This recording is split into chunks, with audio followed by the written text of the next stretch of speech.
আমি দুৰ্নীতি নোহোৱাকৈ 1 লাখ চৰকাৰী চাকৰি দিম মোক বিশ্বাস কৰা নাছিল বহুতে কিন্তু আজি 3 বছৰ হৈ গল এই 3 বছৰত 1 লাখ লৰা ছোৱালীয়ে চৰকাৰী চাকৰি পালে কোনেও 1 টকাও কাকো ঘোষ দিবলগীয়া নহল এতিয়া আমি কি ঠিক কৰিছো যে এই বছৰ আমি অসমত আৰু 50,000 নতুন লৰা ছোৱালীক চৰকাৰী চাকৰি দিম 50,000 লৰা ছোৱালীক আৰু আমি চৰকাৰী চাকৰি দিম আৰু এটা মই কি ভাবিছো আজিকালি আপোনালোকে চাব চাকৰি যেতিয়া উলাই এখন ঘৰতে দুটা তিনটা লৰাই চাকৰি পায় কিছুমান ঘৰত এটাও চাকৰি নাপায় সেই কাৰণে এইবাৰ আমি কি সিদ্ধান্ত লৈছো চাকৰি যেতিয়া অৰেল হ'ব যাৰ ঘৰত এটাও চাকৰি নাই তেনেকুৱা লৰা ছোৱালীক আমি 10 নম্বৰ এক্সট্ৰা কৰি দি দিম যাতে চাকৰি নোহোৱা ঘৰত চৰকাৰী চাকৰি হ'ব পাৰে আপোনালোকে চাওক আজি আমি অৰুণোদয় আঁচনি আৰম্ভ কৰিছিলো প্ৰথমতে কম মানুহে অৰুণোদয় পালে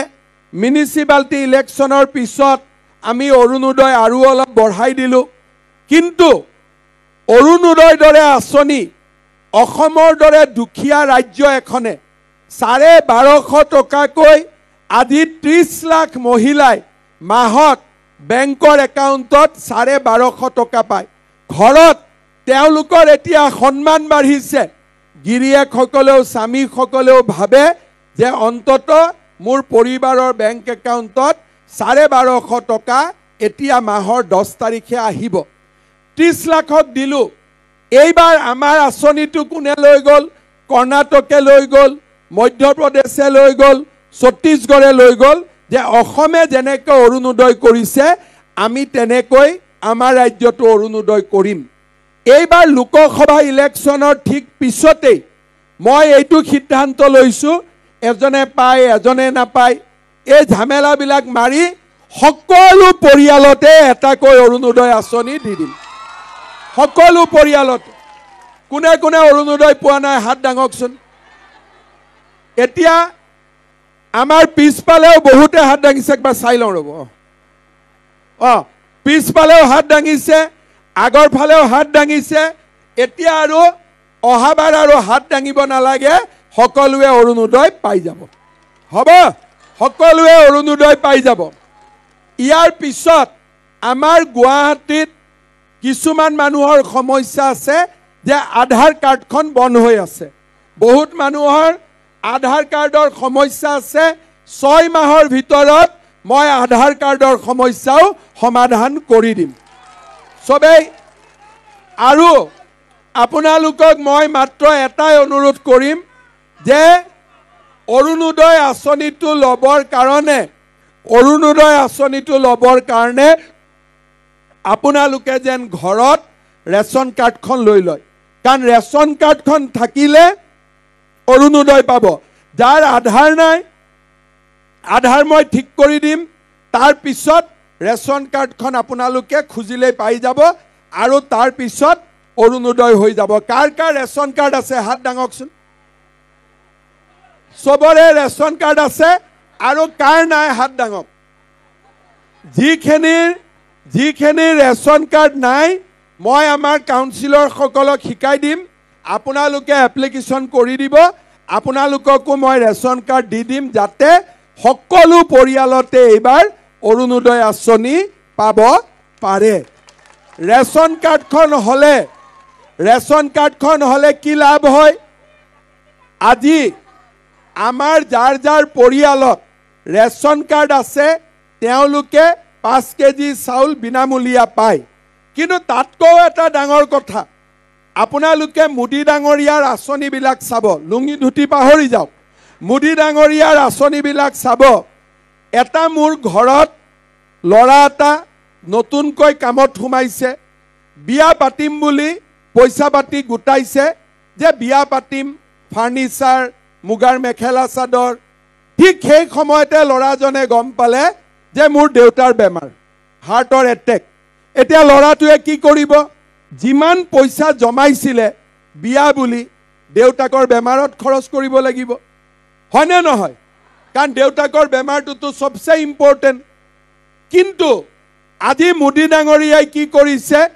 যে ৰেশন কাৰ্ডখন দেখুৱালে 5 লাখ টকাৰ আপোনালোকে আয়ুষ্মান ভাৰতত বিনামূলীয়া ট্ৰিটমেন্ট পাই যাব তাৰ মানে পকেটৰ পৰা ম্যাক্সিমাম 10,000 15,000 টকা দিলো হাৰ্টৰ অপাৰেচন হৈ গল লৰাৰো বিয়া হল দেউতাকৰো ট্ৰিটমেন্ট হল এইবাৰ মোদী ডাঙৰীয়াই কি কৰিছে সবেতো ৰেশন কাৰ্ড নাপায় সৰকাৰি কৰ্মচাৰী কোনোবাই জুনে ৰেশন কাৰ্ড নাপায় তাতো মোদী ডাঙৰীয়াই কৈছে যদি দেউতাক মাকৰ বয়স 75 বছৰ হয় তেতিয়া তেওঁলোকক আমি এতিয়া মই এটা কথা বিশ্বাস কৰো আমি যে কলো 1 লাখ চাকৰি দিম 30% ওমেন ৰিজাৰ্ভেশন তাৰ মানে 30,000 চাকৰি ছোৱালীয়ে পাব 50,000 চাকৰি হ'ব 15,000 চাকৰি ছোৱালীয়ে পাব নাৰ্ছ আদিৰ চাকৰি ছোৱালীৰ বাদে বেলেগে পাব নোৱাৰে সেই কাৰণে আমাৰ ছোৱালীজনীক কলেজত পঠুৱাটো খুবেই গুৰুত্বপূৰ্ণ এইবাৰ চৰকাৰে সিদ্ধান্ত লৈছে যে মেট্ৰিক পাছ কৰাৰ পিছত যিমান ছোৱালী কলেজত পঢ়িব ছোৱালীজনীৰ পঢ়া খৰচ হিচাপে বছৰি 10,000 টকা আমি তাইৰ বেংকৰ একাউণ্টত দিম বছৰি আৰু যদি হায়াৰ সেকেন্ডাৰীৰ পৰা ডিগ্ৰী পঢ়ে 12,500 টকা কৈ দিম আৰু যদি ইউনিভাৰ্সিটিত পঢ়ে তাইৰ বেংক একাউণ্টত আমি প্ৰত্যেক বছৰে 25,000 টকা কৈ আমি দি দিম আজি আপোনালোকে চিন্তা কৰক চাকৰি অৰুণোদয় কলেজৰ নামভৰ্তি এই গোটেই কামবিলাক আজি চৰকাৰে দায়িত্ব লৈছে আমাৰ গুৱাহাটীতো মহিলা আত্মসহায়ক গোট আৰম্ভ হৈছে এইবাৰ অসমত যিমান মহিলা আত্মসহায়ক গোট আছে সকলোৰে সদস্যসকলক আমি লাখপতি বাইদেউ আঁচনিৰ অধীনত বেংক একাউণ্টত আমি 10,000 কৈ টকা দিম আৰু এই 10,000 টকা ভালকৈ খৰচ কৰিলে তেওঁলোকক আমি পিছত আৰু 25,000 টকা কৈ বেংকৰ একাউণ্টত দিম সেই কাৰণে গুৱাহাটীতো এতিয়া আমি চেষ্টা কৰিম যে গাঁৱৰ দৰে গুৱাহাটীতো যাতে আমি মহিলা আত্মসহায়ক গোট গঠন কৰিব পাৰো আৰু মহিলাসকলক একত্ৰিত কৰি আমি তেওঁলোকৰ অৰ্থনৈতিক বিকাশৰ বাবে আমি কাম কৰিব পাৰো শ্ৰদ্ধাৰ ৰাইজ আজি আপোনালোকে জানে যে দেশত যেতিয়া শান্তি আহে আটাইতকৈ লাভ কাৰ হয় আগতে আপোনালোকে জানে ঘৰৰ মানুহ কাম কৰিব যাব আমাৰ চিন্তা হৈ থাকে যে কেতিয়া মানুহজন আহি পাব লৰা ছোৱালী বাহিৰত থাকে চিন্তা হৈ থাকে যেতিয়ালৈকে ঘৰলৈ ঘূৰি নাহে কিন্তু মোদী ডাঙৰীয়া দেশৰ প্ৰধানমন্ত্ৰী হোৱাৰ পিছত আমি